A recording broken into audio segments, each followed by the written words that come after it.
নমস্কাৰ বন্ধু বান্ধৱীসকল, স্বাগতম জনাইছোঁ জব নিউজ আছাম ইউটিউব চেনেলৰ নতুন এটা ভিডিঅ'লৈ। আজি আমি এই ভিডিঅ'ত অসম চৰকাৰৰ আহিবলগীয়া চাকৰি পৰীক্ষাৰ বাবে অতি গুৰুত্বপূৰ্ণ কিছুমান প্ৰশ্নৰ উত্তৰ আলোচনা কৰিম। তো আহক দেৰি নকৰাকৈ ভিডিঅ'টো আৰম্ভ কৰোঁ। প্ৰথম প্ৰশ্ন, কিমান চনত ভূপেন হাজৰিকাই পদ্মশ্ৰী সন্মান লাভ কৰিছিল? উত্তৰ 1977 চনত। 1977 চনত ডক্টৰ ভূপেন হাজৰিকাই পদ্মশ্ৰী সন্মান লাভ কৰিছিল। দ্বিতীয় নম্বৰ প্ৰশ্ন, 1191 খ্ৰীষ্টাব্দত তৰাইনৰ প্ৰথম যুদ্ধত কোনে মহম্মদ ঘুৰিক পৰাজিত কৰিছিল? উত্তৰ পৃথ্বীৰাজ চৌহান। পৃথ্বীৰাজ চৌহানে 1191 খ্ৰীষ্টাব্দত তৰাইনৰ প্ৰথম যুদ্ধত মহম্মদ ঘুৰিক পৰাজিত কৰিছিল। 3 নম্বৰ প্ৰশ্ন, ব্ৰিটিছ ইষ্ট ইণ্ডিয়া কোম্পানীয়ে কিমান চনত ফৰাচীৰ পৰা পণ্ডিচেৰী দখল কৰিছিল? উত্তৰ 1761 চনত। 1761 চনত ব্ৰিটিছ ইষ্ট ইণ্ডিয়া কোম্পানীয়ে ফৰাচীসকলৰ পৰা পণ্ডিচেৰী দখল কৰিছিল। 4 নম্বৰ প্ৰশ্ন, কোনটো বংশৰ শাসনকালত তাইমুৰে 1398 খ্ৰীষ্টাব্দত ভাৰত আক্ৰমণ কৰিছিল? উত্তৰ তুঘলক বংশৰ শাসনকালত। তুঘলক বংশৰ শাসনকালত তাইমুৰে 1398 খ্ৰীষ্টাব্দত ভাৰত আক্ৰমণ কৰিছিল।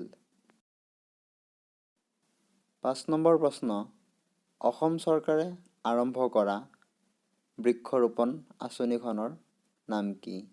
উত্তৰ অসম সেউজ অভিযান। অসম চৰকাৰে আৰম্ভ কৰা বৃক্ষৰোপণ আঁচনিখনৰ নাম হ'ল অসম সেউজ অভিযান। 6 নম্বৰ প্ৰশ্ন, স্বাধীনতা সংগ্ৰামৰ সময়ত অসমত স্বৰাজ পাৰ্টীৰ সভাপতি কোন আছিল? উত্তৰ তৰুণৰাম ফুকন। স্বাধীনতা সংগ্ৰামৰ সময়ত অসমত স্বৰাজ পাৰ্টীৰ সভাপতি আছিল তৰুণৰাম ফুকন। 7 নম্বৰ প্ৰশ্ন, মহাত্মা গান্ধীয়ে দ্বিতীয়বাৰ কিমান চনত অসম ভ্ৰমণ কৰিছিল? উত্তৰ 1926 চনত। 1926 চনত মহাত্মা গান্ধীয়ে দ্বিতীয়বাৰৰ বাবে অসম ভ্ৰমণলৈ আহিছিল। 8 নম্বৰ প্ৰশ্ন, অসমীয়া ভাষাৰ জোনাকী আলোচনীখন কিমান চনত প্ৰথম প্ৰকাশ পাইছিল? উত্তৰ 1889 চনত। 1889 চনত অসমীয়া ভাষাৰ জোনাকী আলোচনীখন প্ৰথম প্ৰকাশ পাইছিল। 9 নম্বৰ প্ৰশ্ন, ইংৰাজে কেতিয়া বাংলা ভাষাক অসমৰ ৰাজ্যিক ভাষা হিচাপে জাপি দিছিল? উত্তৰ 1836 চনত। 1836 চনত ইংৰাজসকলে অসমত বাংলা ভাষা ৰাজ্যিক ভাষা হিচাপে জাপি দিছিল। 10 নম্বৰ প্ৰশ্ন, অসমৰ কোনখন ৰাষ্ট্ৰীয় উদ্যানক উত্তৰ পূবৰ আমাজন বুলি কোৱা হয়? উত্তৰ দিহিং পাটকাই। অসমৰ দিহিং পাটকাই ৰাষ্ট্ৰীয় উদ্যানক উত্তৰ পূবৰ আমাজন বুলি কোৱা হয়।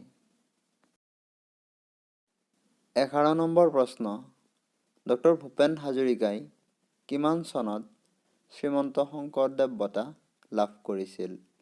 উত্তৰ 1978 চনত।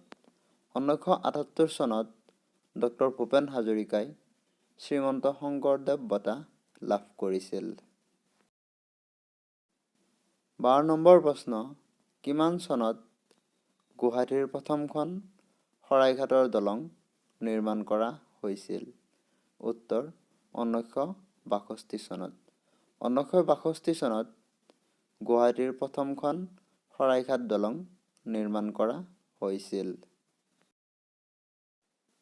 13 নম্বৰ প্ৰশ্ন, কোনখন ৰাজ্যক উত্তৰ পূবৰ শান্তি উদ্যান বুলি কোৱা হয়?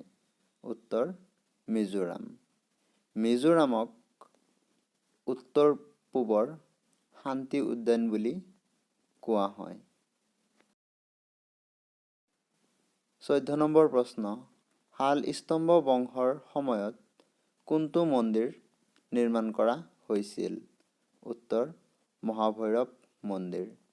শালস্তম্ভ বংশৰ সময়ত মহাভৈৰৱ মন্দিৰ নিৰ্মাণ কৰা হৈছিল। 15 নম্বৰ প্ৰশ্ন, কাৰ কাৰ্যকালত বিধৱা পুনৰ বিবাহ আইন প্ৰৱৰ্তন কৰা হৈছিল? উত্তৰ লৰ্ড ডেলহাউচি। লৰ্ড ডেলহাউচিৰ কাৰ্যকালত বিধৱা পুনৰ বিবাহ আইন প্ৰৱৰ্তন কৰা হৈছিল। এইকেইটা আছিল আজিৰ প্ৰশ্ন। যদি ভিডিঅ'টো ভাল লাগিছে, ভিডিঅ'টো এটা লাইক কৰিব আৰু এনেকুৱা ধৰণৰ নতুন নতুন ভিডিঅ' পাবলৈ চেনেলটো ছাবস্ক্ৰাইব কৰিব। আৰু যদি কিবা ভুল হৈছে এই ভিডিঅ'ত কমেণ্ট কৰি শুধৰাই দিব। ভিডিঅ'টো শেষলৈ চোৱাৰ বাবে ধন্যবাদ।